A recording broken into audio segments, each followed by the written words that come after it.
I've always loved the cemetery. I've always thought it was a beautiful, sacred, historical place. Pokey O'Byrne had served on the board of the Natchez City Cemetery through some of the more active years for the cemetery, this being one of the more eventful, because this is the 200th anniversary of the relocation of the cemetery from downtown to north of the city where it is today. The church, St. Mary's Basilica, was being built. And originally, this entire block was the cemetery. So in order to make room for the church, the cemetery was off to new digs. And over 2 centuries since, the 100 acres set aside for City Cemetery has become quite a little city all its own. But a little over 20 years ago, the cemetery also had a need for more funding.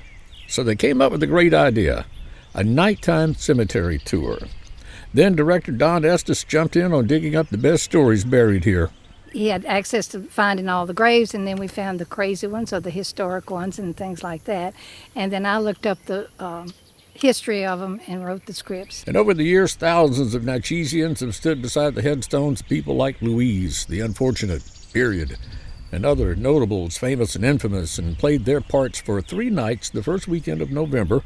And Angels on the Bluff has been a great success.